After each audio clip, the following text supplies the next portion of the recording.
Hey everybody, welcome to another installment of Millennials Are Killing, the show where two millennials just decide to kill things that people like. That sounds really bad. That's a little morbid. I mean, we just talk about stuff. My name's Juan Pablo, My name is Shep Brennan. and thank you so much for listening. So this week we are going to be discussing Black Panther, which is the It movie. It is the biggest movie in the world, and rightfully so. Jeff, I'm sure you agree. Yeah, I definitely experienced that when I tried to get tickets a week after it came out and they were sold out. And then I bought the tickets online afterwards, and then I was a little late to the showing and it was hard to find seats. Yeah, no, I So people are coming out in droves to see the movie. absolutely. I had to buy my tickets like a few days in advance, and I went to a small theater near my apartment. So I definitely agree, and it was packed. And it was really cool because, and I'm sure a lot of people have experienced too. But just the sheer diversity of the audience, like that was the most diverse audience I've ever seen at a movie, and it just shows you why we need more movies like Black Panther. And I thought it was really funny because when I was watching it, there was this family next to me, and they had a really young kid. The kid must have been, I don't know, maybe 7 or 8, and so we're watching the movie and everything's going on, and the kid keeps turning to his mom and asking questions, and the questions are not even like they're so complex. Like there's 20 other movies that he would have had to have watched or the mom would have had to watch to answer. So she didn't know anything. And then eventually the movies, the questions started progressing into like complex thoughts about geopolitics and like race relations. And it was just like, Yeah. kid, like, I'm sorry, I don't think we're equipped right now to be answering these questions. And then eventually the kid stopped and just didn't ask questions anymore and just kept on watching. And I mean, they were mesmerized, right? Like just everything going on. The kid looked so happy watching the movie, and like you can tell it was an inspiration to them, and it was so awesome to see. And I don't know if you had an experience like that watching it. Yeah, I mean, I think everyone's kind of looking at the movie as a conduit to talk about geopolitics, and they definitely peppered in some of the discussions about things like the refugee crisis and poverty in Black America. One thing I wanted to ask you before we get into talking about the movie was, did you stay for the credit sequence? I did. I watched both credit scenes at the end. So my girlfriend and I left early just because we wanted to beat the traffic, but just talking about how popular the movie was and how much it connected with people. I've never seen that many people stay for the credits after a movie. I think we and like a couple other people were the only ones who left. So, And but you don't know like at all. Well, like, did you look up the credit scenes after, or did you not? no, So you don't know at all what I have happened. no idea. Jeff. I'm sure it's a lead up to the sequel. No, actually. Well, let me try to think, because like I did see it a week ago, and life happens. No, I don't. It really set the stage for Infinity War, but it didn't set up the I sequel see. to Black Panther. So there was. Okay. It's just really quickly. So there was a scene where Chala's sister is like standing by a river, like a really beautiful setting, and then there's some kids and they're like waking up this figure. You don't know who it is. It's from like a first person point of view, and the person gets up and leaves the hut, and it's Bucky Barnes. So it's the Winter Soldier. So I don't know if you watched that Gotcha. movie. I did. Yeah, and like at the end of Civil War, he was he's still like under mind control, and then Wakanda with their technology got him off of mind control, and so Okay. he thanks her for helping him out, and then she calls him White Wolf, and they kind of walk off screen, which it sets up his importance for Infinity War, and then there is also there's the scene where Chala and his delegation are at the UN, and they kind of just are talking about peace and talking about technology and like bringing countries together, and and some delegate from who knows, some Scandinavian country, some asswipe is like, oh well, how can your poor country help us? And then he kind of smirks, and then it kind of cuts and fades to black. Gotcha. So yeah, it was So cool. it's just a continuation of the Marvel universe that they've created. It's really incredible how they've weaved together all of these different comics. I mean, it's a great idea for money making in the movie business, because it continues from one thing to the other, and then they can do the individual stories for all the characters, bring them together for the big movies. Yeah, it's just crazy. Pretty cool. It's crazy the consistency nowadays too with the Marvel movies. I actually think that the ones that take more risks with directors and stars, I think those ultimately end up being a lot better because like Ragnarok. yeah, Ragnarok. Like the first two sucked, but the third one had Taika Waititi, and it brought so much comedy and everything. And I think that is also, you can consider Black Panther not the antithesis, but the opposite of tone with Ragnarok, because it's definitely a lot more serious. And I think actually that was one of my one of the things that I didn't really like about the movie was that it did try to throw in or shoehorn some jokes in there, like the "what are those" jokes, and I was like, Yeah, that kind of fell flat for me. I was like, ooh, that's it's kind of an old meme. Yeah, it's just like, hey, youths, we're hip. And it's like, no, like, the movie had a consistent, serious tone for a reason, and that's what made it good. It didn't need the jokes to elevate it, right? It's not Ragnarok, it's not Guardians of the Galaxy. It's okay not to be funny. And I do think it tried less hard to be funny than a lot of other Marvel movies, though. I think there's, at least from what I remember about the other ones, the jokes in Black Panther were a little bit more spaced out, and they felt a little bit more natural to me. The "what are those" one wasn't that funny, but I was cracking up when was he a CIA agent or the FBI agent? The American dude? Oh, Martin Freeman? Yeah, he was CIA. Yeah, okay, so when the CIA agent was in M'Baku's Snow Mountain palace, and he starts to try to talk, and then M'Baku's just like, ooh. They all start chanting to interrupt him. Yeah, that was also great when he was like, "I'm just kidding, we're all vegetarians." Yeah. Yeah, no, that was hilarious. And I don't know. I think overall, why don't you start your first impressions, kind of some key points, and then we'll go more into some other stuff. Sure. So, a little background. I don't watch a lot of the Marvel movies. I've seen, I think most of the Captain America ones. I think the first two Iron Man. So the reason why I don't watch a lot of them is I feel like a lot of them are pretty formulaic and they don't have a lot to offer. And so this movie for me was a lot different. One, I think what drew me most to the movie and when I was watching it, what was just so breathtaking to me was the world building and environment they created with Wakanda. I mean, just that sequence when the invisible flying spaceship thing goes into the fake treetop forest and then it opens up into this huge metropolis that also retains a lot of just African architecture. It's like if African architecture was modernized 300 years into the future. I just thought that stuff was really cool. And then that was complemented with a really, really nice musical score. It used a lot of traditional African instruments, pretty sparsely. It kind of sat in the background, but it created this sense of atmosphere that you could tell that this wasn't just another average Marvel movie. It was really something unique and I think needed in this series and in the movie landscape as a whole.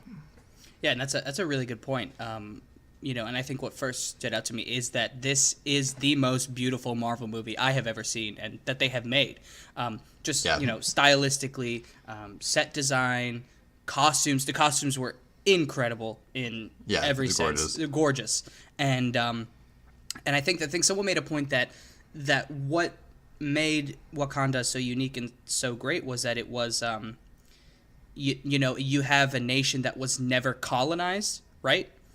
And so it was allowed to kind of express itself and grow from that, and interwoven, weaving, like you said, traditional African influences from a variety of cultures, and then having that ability to reach this incredible technology, right, with the vibranium, and just kind of mixing them to create a world is really awesome.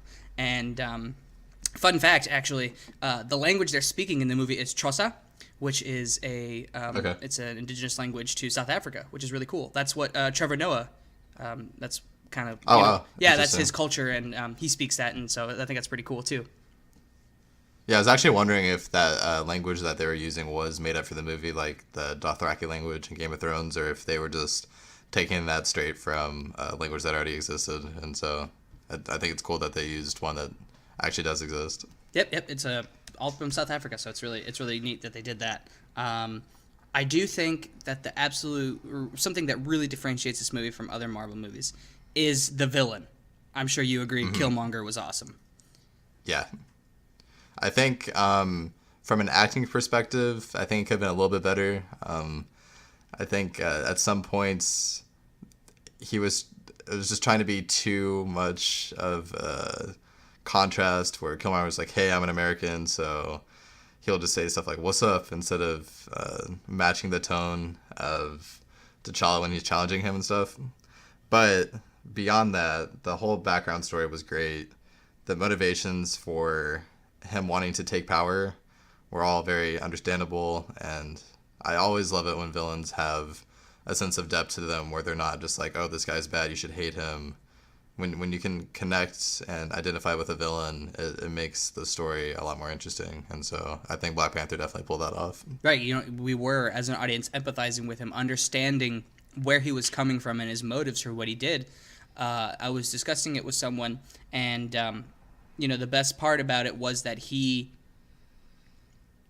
when he was kind of going through everything, it wasn't that his motives were bad, it was that he was executing them poorly.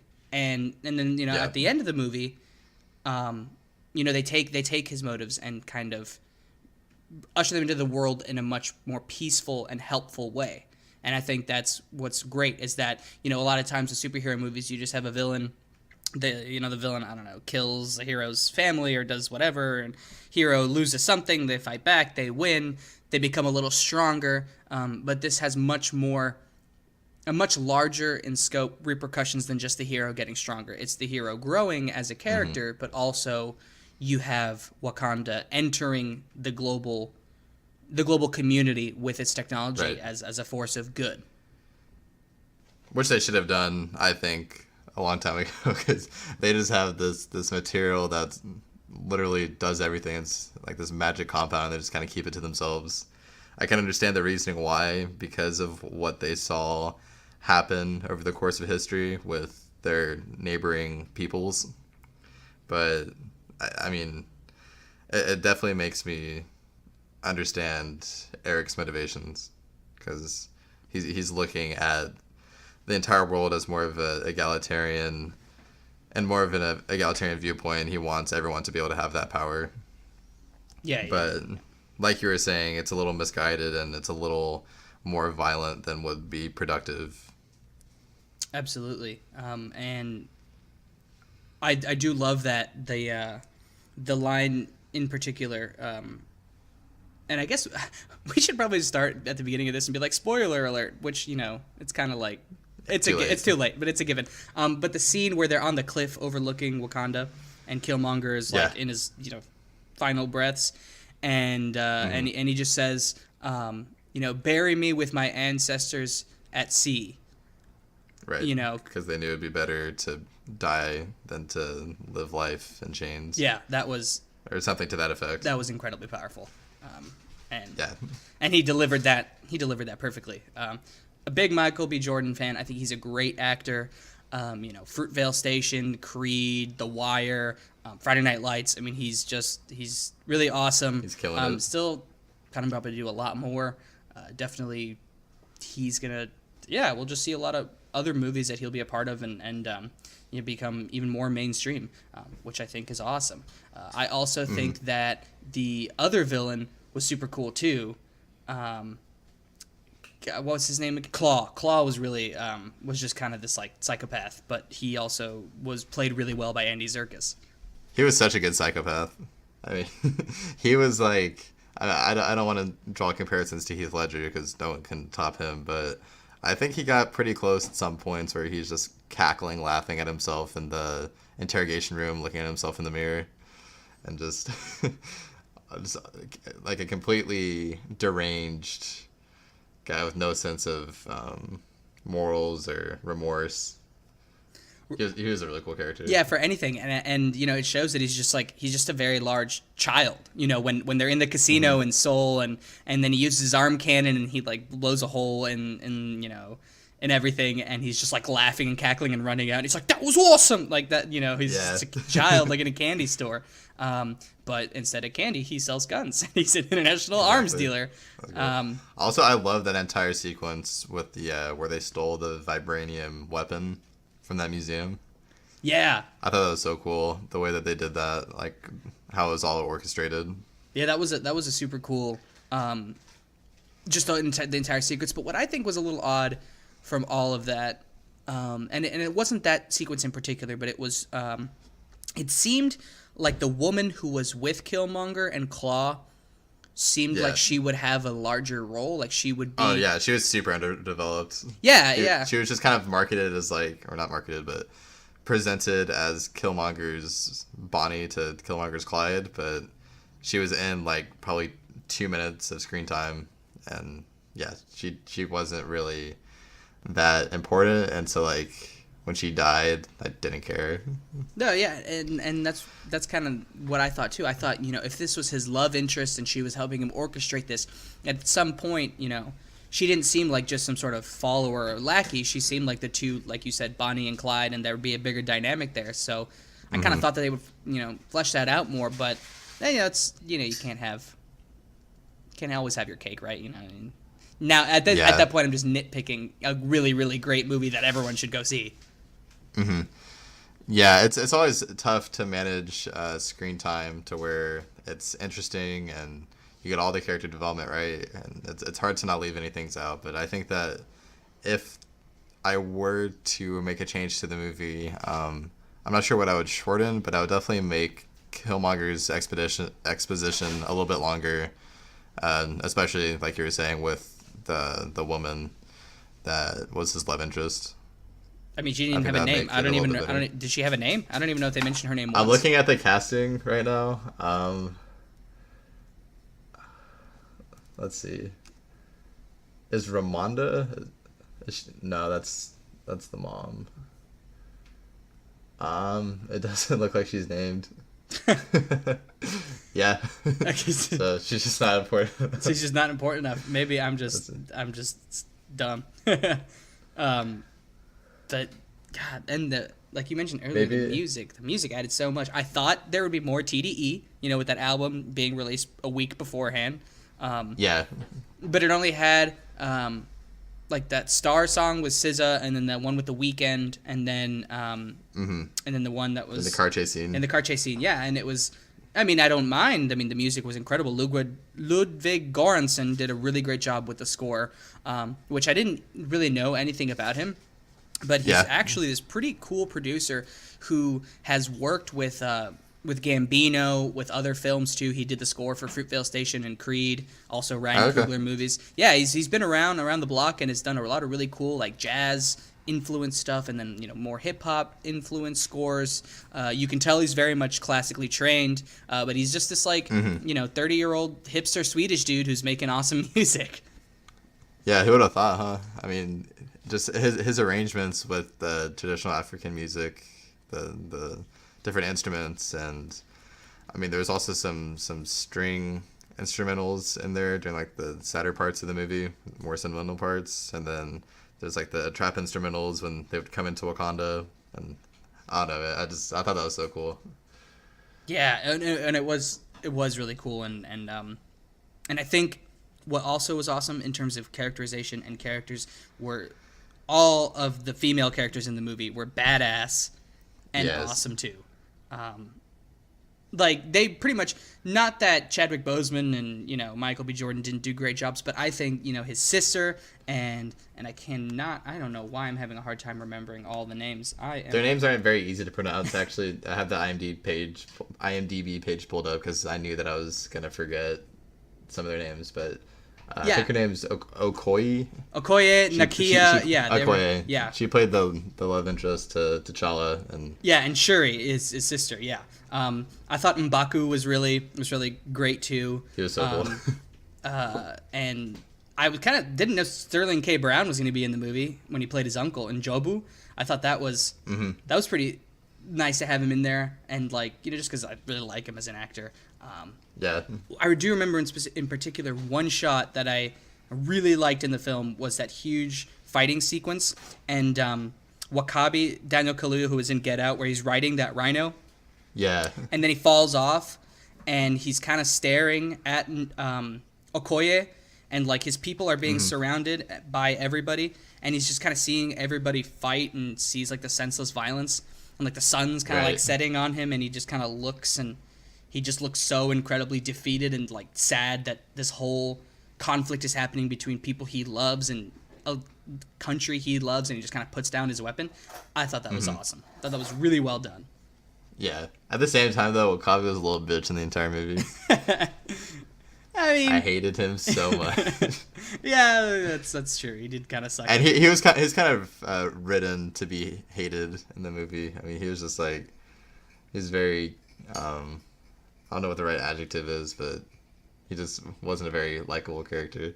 But yeah, that was cool when he put the weapon down. And I think that entire fight sequence, I keep drawing references back to Game of Thrones, but I think that large-scale fight at the end of the movie was kind of similar to some of the bigger battles in Game of Thrones, where there's a lot going on, but it was directed in a way where you could still tell where the conflict was, where people were fighting, and it had a continuous narrative throughout the fight. Yeah, really, really well executed, really well choreographed. I did think was it you that I had the discussion about the Black Panther suits in particular, about how Killmonger ended up getting one against N'Challa? No, you didn't say that, but yeah, it makes sense that Killmonger would have access to the same technology with the suit that formed around him.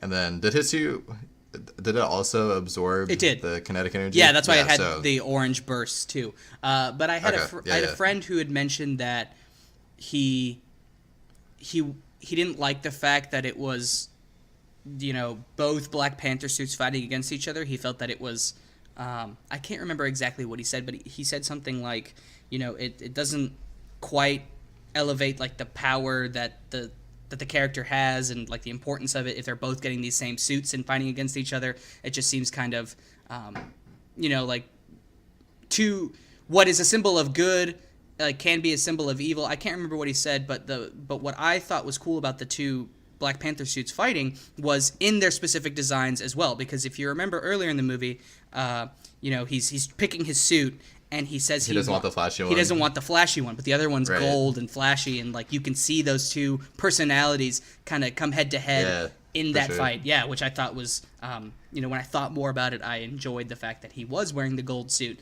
and it was against, Black Panther. Yeah, no, I love that they had the same suits, because it literally leveled out the playing field. They both had the Black Panther powers from that herb, and then they both had the same suits with the same capabilities, and so it was really just the only difference between them was that T'Challa had the knowledge about the trains that carry the vibranium, and he knew that it would deactivate the suits and their powers, and so that kind of just the fact that he knew that and he had that intelligence during the fight is what let him come out on top. Yeah. So I thought that was really cool. Yeah, I thought it was... I'm a fan of the suits. Thought it was really awesome. So yeah, that was pretty much what have we... Anything else you kind of wanted to point out about the movie, or anything else stood out to you? I liked... I don't know if you picked up on this, you probably did, but... So after they fight for the Black Panther, and then they rest in that red sand, they get covered by it, and then they go to I forget what it was referred to as, like the astral plane or the ancestral plane. Yeah, the ancestral plane, yeah. I thought it was cool that when T'Challa would do it, he would go to that like really beautiful African vista and talk to his dad. Yeah, yeah. And then when Killmonger got covered in the sand and he woke up in Oakland, and he was in that same apartment complex where all the shit went down there, and you could see through the windows on the outside there's that same purple sky in the background. So I just thought it was cool, the two places where their conscious kind of went to. Yeah. It's like where they most identify with.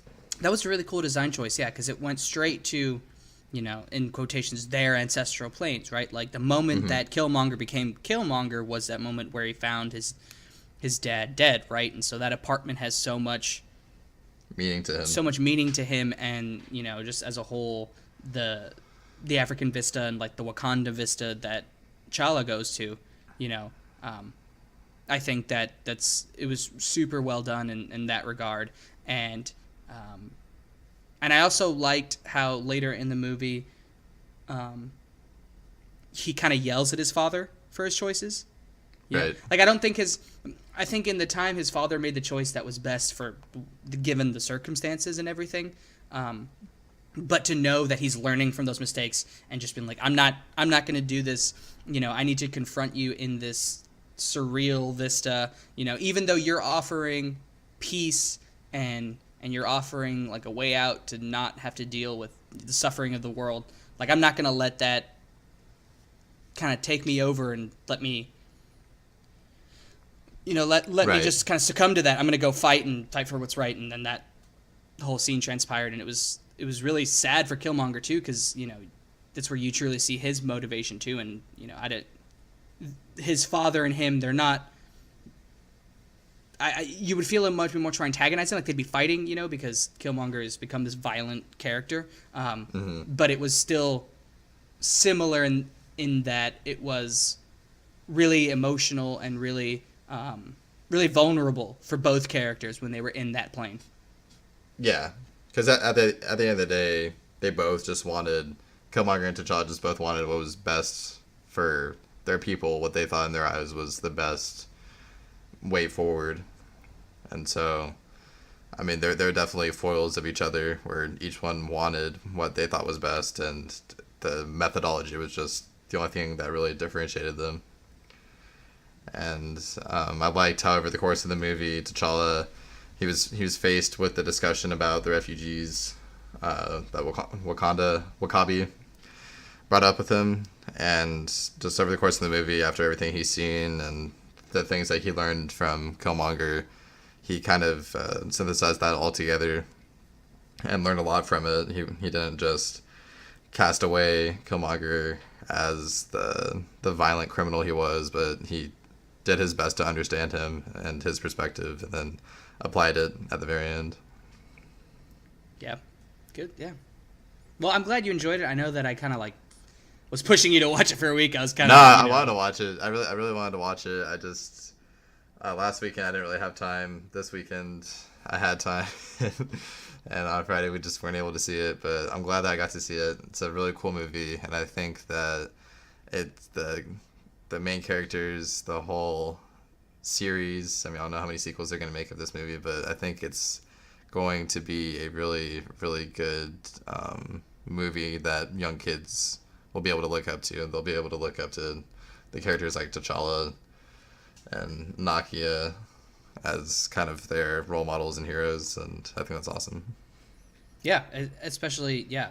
And I don't know if you saw that Facebook video of the two kids who are kind of yelling at the poster.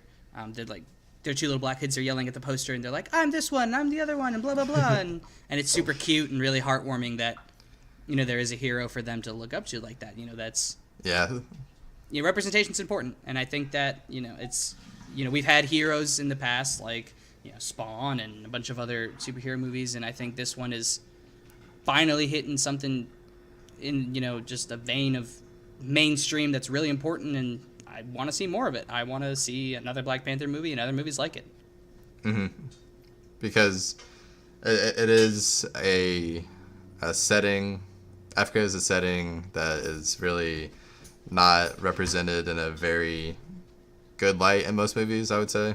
Right, it's always a civil war, it's always Africa, genocide. Like Blood Diamond and movies like that, where it's just kind of portrayed as this like violent hellhole. And so I think that there's a lot of majesty to the history and the culture of Africa. So yeah, I agree. More movies like it. Yeah, less genocide and war in Africa, and more stories that are not violent in nature. Yeah. And I'm glad you enjoyed it too. For sure. All right, well, that's I think all the time that we have today. Jeff, as always, thank you so much. Good Thank you, talk. sir. And to the folks listening, we appreciate it as always. And until next time, I guess the Oscars will happen before we talk again. So I'm stoked for that next Sunday. We'll provide our furious reactions. Furious. Oh God! How could they? I'm just anticipating them picking the worst possible choices. They're the Academy. As of it course goes. they will. Yeah, as is tradition. That's a tradition. All right, man. Have a good week. Have a good one. Bye, everybody.